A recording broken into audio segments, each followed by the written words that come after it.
Morning, everybody. Thank you for being back after our very good dinner. I would call here on the stage the four rapporteurs from the workshop of yesterday, which are Gazmend, Asia. Voila. Then we have Nikita Moisoska Blajewski, and I hope I pronounced properly. I prepared myself, I have to be honest. Then Fabienne Maron, and then Linda Rama. If you want actually to take a seat, we start from workshop 1, so it's not ladies first for once, we start from Gazmend.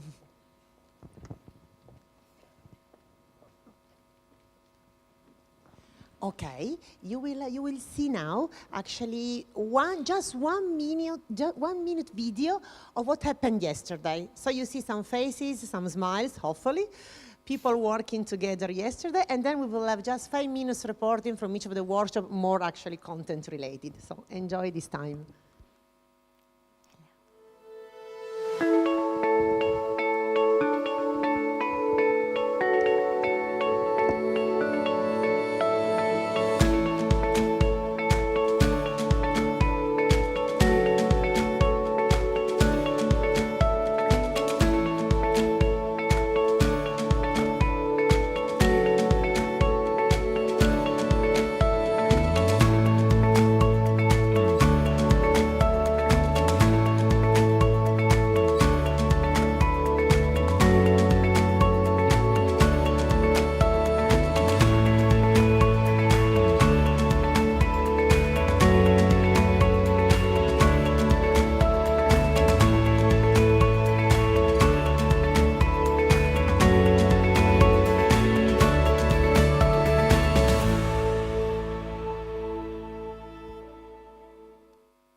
Gazmend, workshop 1, equipped for the future, preparing young people. Take the microphone and guide us the results of your work yesterday. Thank you. Well, a very good morning. And thank you for making me feel very special today, for having me as the only male on the panel and being sandwiched by interesting women. And secondly, by having on my left my fellow Albanian. So it was a pleasure for me to be yesterday and reporting today on what happened yesterday in the panel Equipping for the Future, Preparing the Young People. And one thing which was the constant in the 7 tables, which were very dynamic, was the fact that we all agree that whatever skills the future generation needs to have, they need to be relevant. So relevance is a big word, and nothing is more relevant and makes people more ready than when it is meaningful. Now, as an entrepreneur and educator at the same time, nothing is more relevant, nothing is more important, and nothing gets done when it's not empowered and when people are not engaged. So we live in a world when work paradigms are changing faster than ever, and demands for skills are evolving, driven by accelerating globalization and faster rates of technological development. So the first takeaway and recommendation that the group came away with is that the future is uncertain and we cannot predict it. But we need to be open and ready, because children entering the educational year in 2018 will be young adults in 2030. Schools can prepare them for jobs that have not yet been created, for technologies that have not been invented, to solve problems that have not been yet anticipated. To navigate through such uncertainty, where technologies are going to replace jobs or the people holding these jobs, students will need to develop creativity, imagination, resilience, curiosity, self-regulation, and very importantly, strategy. And that is how to strategize the future. Elon Musk recently said that the machine over mankind threat was humanity's biggest existential threat. Nevertheless, we know that humans are strategic and machines are tactical. And work that requires a high degree of imagination creative analysis, and strategic thinking is harder to automate. So there is hope in the future. The second takeaway was that another platform to equip the young people for the future is through lifelong guidance, that being part of the education and training systems. The provision of lifelong guidance is recognized as a prerequisite to make lifelong learning a reality. Pushing for the implementation of comprehensive guidance systems is a must.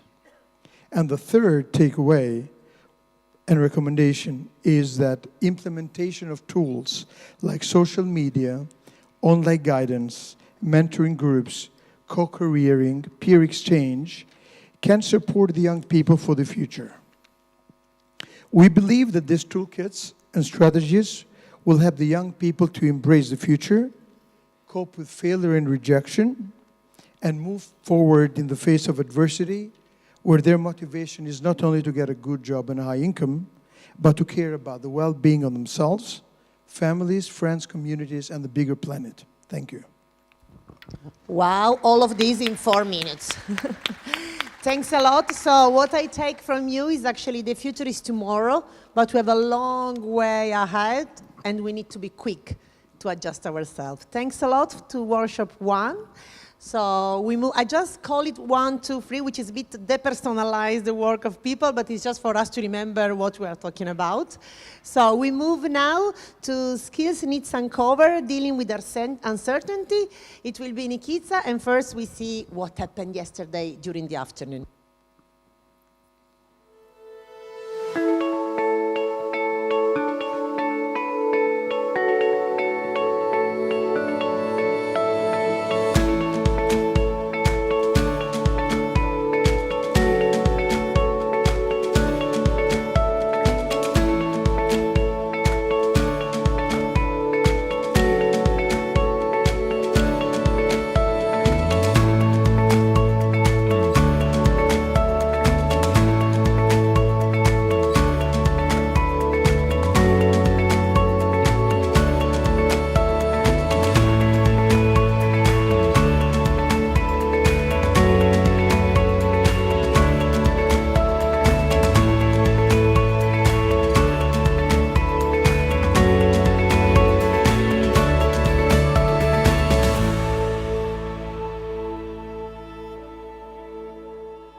Nikita, the floor is yours. Thank you. Thank you. Can I at the beginning ask all the participants in workshop to raise your hands, just to see who was contributing to what I'm going to say? Thank you. Thank you. It was lively discussion yesterday, and I think that given that part of the topic of our workshop was related to uncertainty, I think that we managed to somehow transition or try to transition to the future, but the uncertainty is still there. So I would start by saying what are the key words of our workshop. I tried to summarize all our discussions in some keywords, and this would be big data, awareness, standards, and knowledge.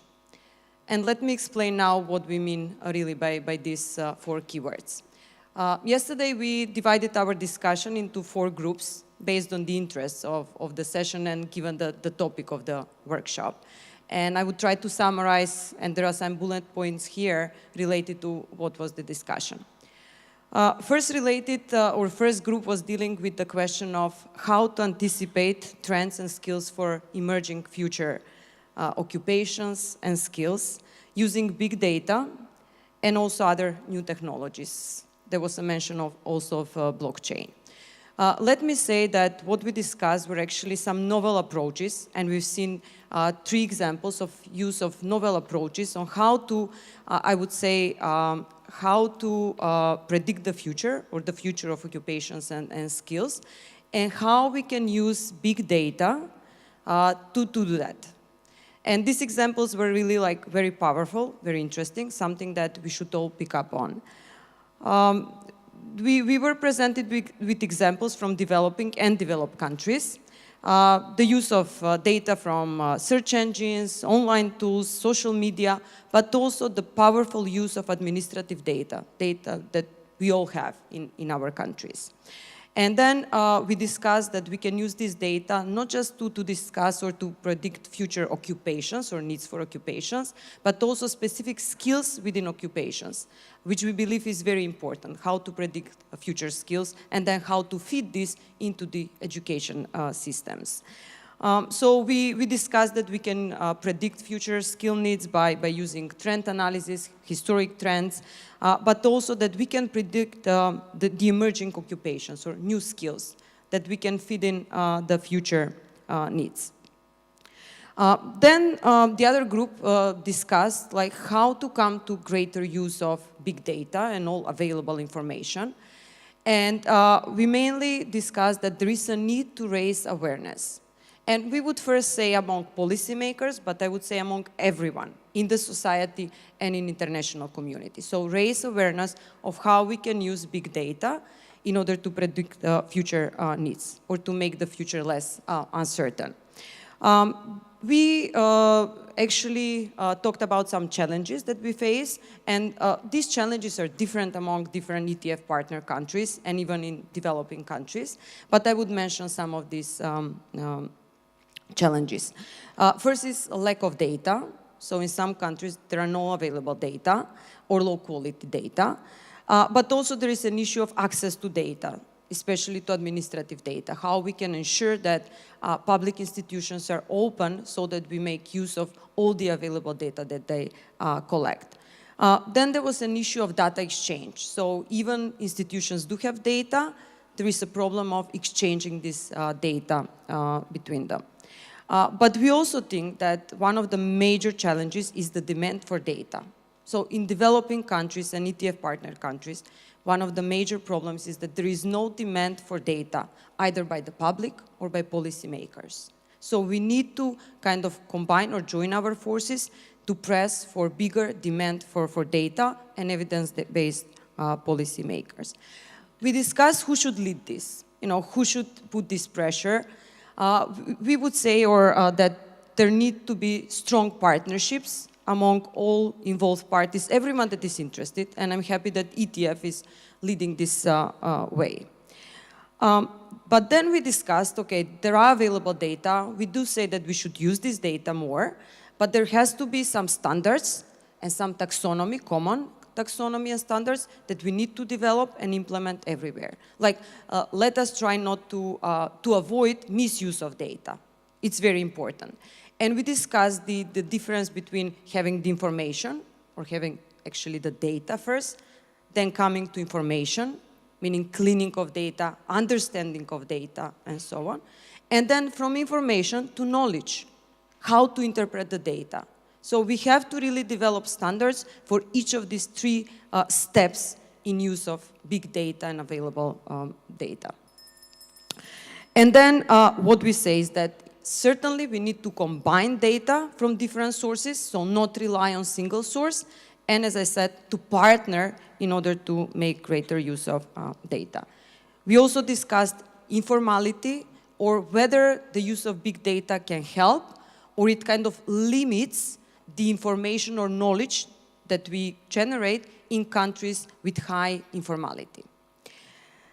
So I would end with this one. So we say that it's increasingly complex environment we are facing, and big data reality, they're powerful, but we cannot be ignorant for big data. So we have to embrace big data and try to use them in most optimal way. So I would end just by presenting this report, which is the ETF report, and I'm happy that ETF is kind of leading this way to the use of big data. It's just in a draft version. It's big data for labor market information and intelligence systems, and I hope this will spur further discussion among all stakeholders on the use of big data. Thank you.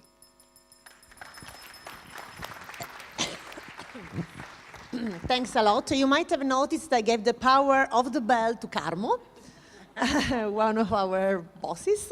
So actually today the power is there. So thanks a lot, Nikita. We take from you a lot of work.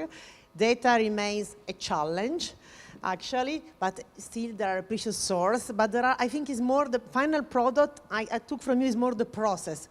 that we needed to actually address. Having said that, we moved to workshop 3, which was towards the future building partnership. 1 minute of what happened with the people.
Quite a lot of enthusiasm in the workshop 3, we could notice. Fabienne, the floor is yours. Thank you.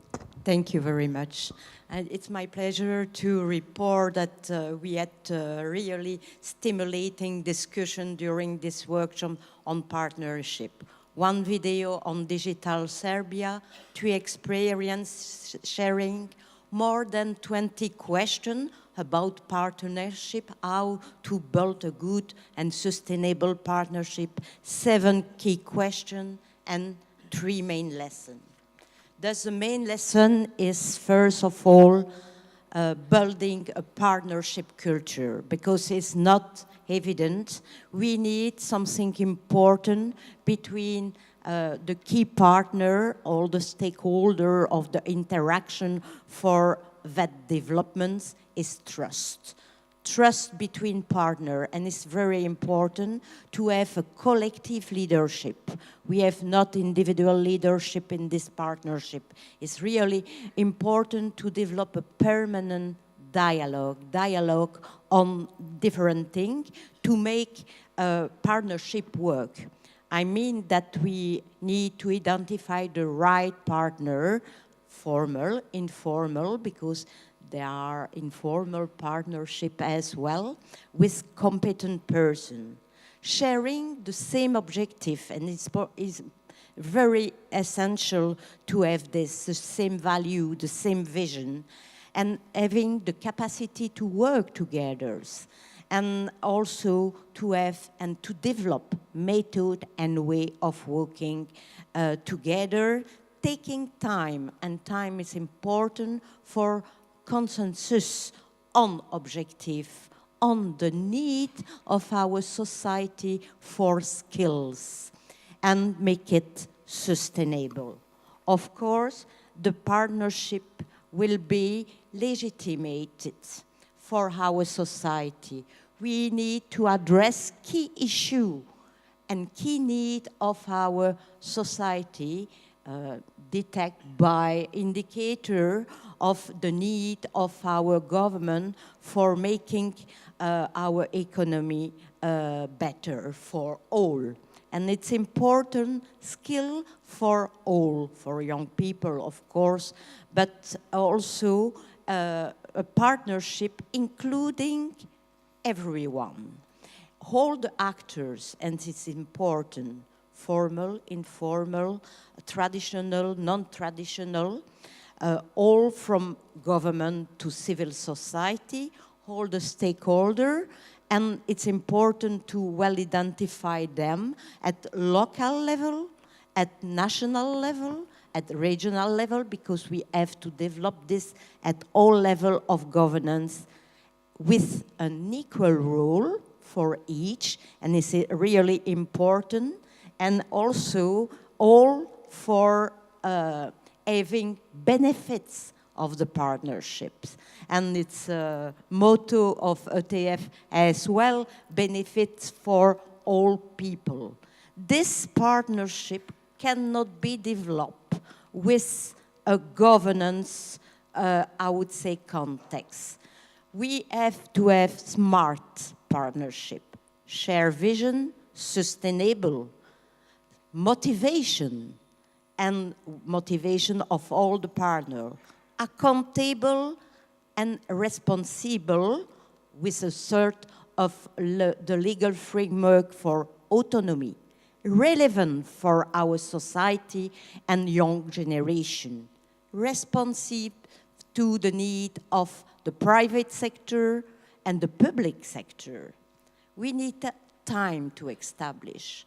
We have time to discuss and to dialoguing for a partnership, providing the right skill, the right vet, responding to the need in the governance context.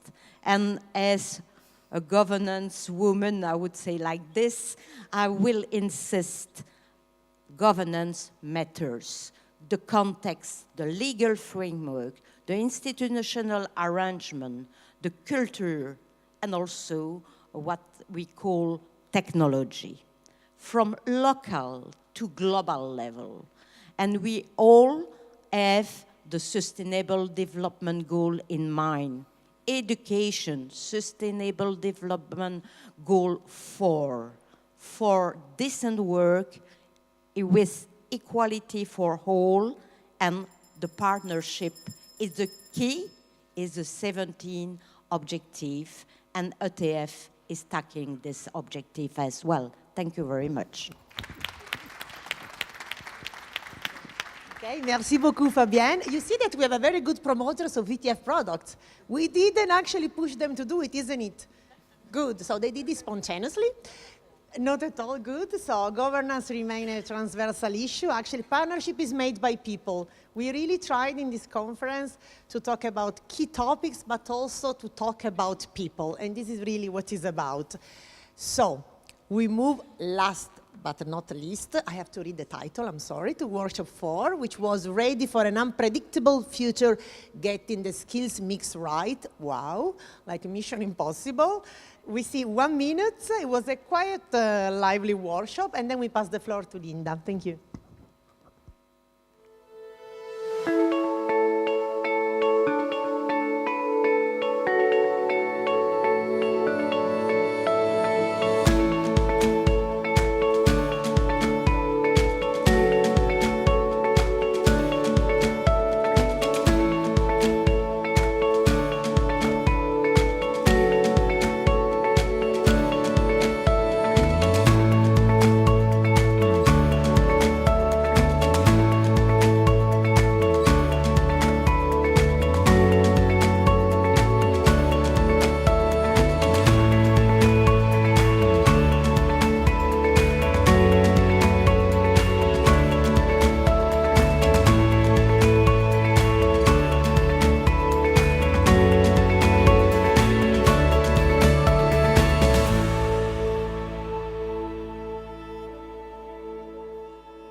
Good morning to everyone, and thank you to all participants in the workshop for a fantastic discussion that we had. As Simona mentioned, we were invited to have the magic mixed skills prepared for an unpredictable future, quite really a mission impossible. And in fact, before coming in this event, we were looking at the agenda, and the expectations were that we would have people talking about a predictable future, how the world will change in the times of digitalization and globalization. And then we came here, and it was a note coming, being in the chairs, in every single chair, bringing facts, evidences, but also some predictability that, for instance, more than 1 billion youngsters would enter in the labor market, but only 40% of the jobs would resist. And this was the background, how we started. And then there were very distinguished panelists, again, talking about this world. And to a large extent, no predictability. And even I was really impressed, IBM and Microsoft office representatives, Microsoft representatives were not able to predict, while we were would think that they would say that in the future, all our environment will be occupied by robots and very little space for human beings. No, they were very hesitant to say that. And this is a good news, I think, and it's really inspiring, and it's a good unpredictability, I would say. So we agreed in our workshop that it's true that we cannot predict, but we didn't fear about that. That was the news, the good news. So we were feeling okay about that. And you know why? Because we have started to get used with that. We have started to prepare little by little to be open for an unpredictable world, and this is good.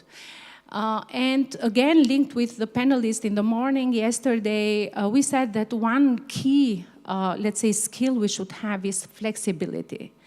And again, the good news from the workshop was that we have quite a big extent of flexibility happening everywhere.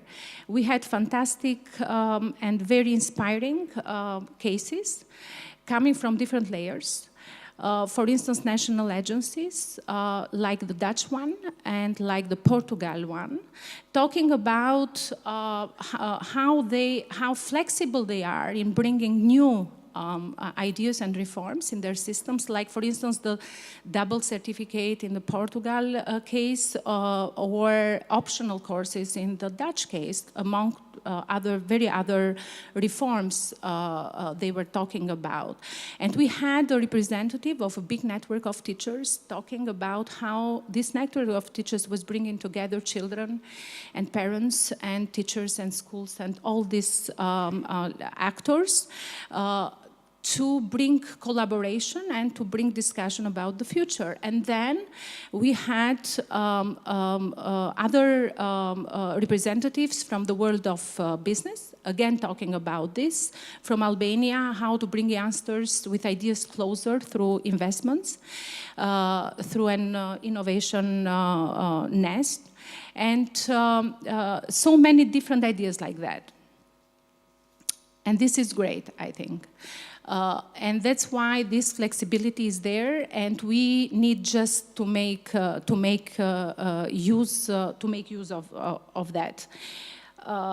And what it is necessary now is that this level of flexibility that exists, and I would mention two extreme cases. For instance, one in the group was talking even about teaching the youngsters, the children, the students, to fail, and then to stand again, and then know how to manage the risks in their life.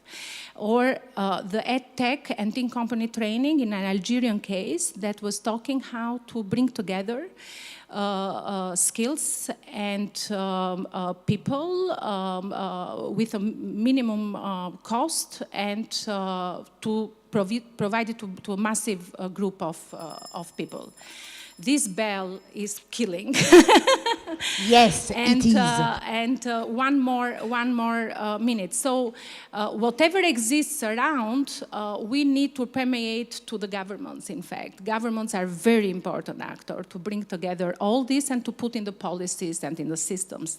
And although somebody in the panel yesterday was talking about not leadership today in the, let's say, big politics, I would say that there is enough goodwilling to reform and to proceed ahead. A final sentence, I'm coming from Albania, and all the discussion yesterday brought me to the 1990s. After we lost 40 years in communism, completely isolated. I remember the time, and there are other Albanians here that could remember that. We were full of fear in 1990s. For a life we were not prepared at all, zero, to cope with.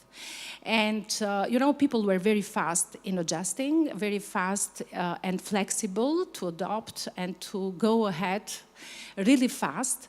And the government was following them. And for many years, the government was a follower. What we need now is that whatever people are doing fast, the government leads. And with this, I want to close this. So thank you very much. Thank you to Como Gomes, to Miriam, and to everybody in the group. And to ETF for bringing this fantastic standard of this is a standard, all this ETF conference that we will bring with ourselves home. Thank you very much.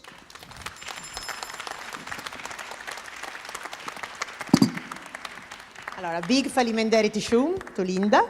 And I think that after your really emotional conclusion, I can only say one word, which is resilience, which I think really apply to what you just guided us through. So thanks a lot. Just as a little point of information, actually, the reporting, we try to make it quick and visual a bit, but for you to know, in the app, in any case, there will be conclusion of the report, more content, let's say conclusion, and you will get it in the app. I just want to say a final thank. I don't see Christian anymore, which is our cameraman and his team, and our communication. Christian is there. Let's make an applause first to him and our communication colleagues and to the team, because they made a miracle. They did these videos last night while we were drinking and chatting. Just for you to know, big applause to the 4 rapporteurs. Thanks a lot from my side, and we continue the morning.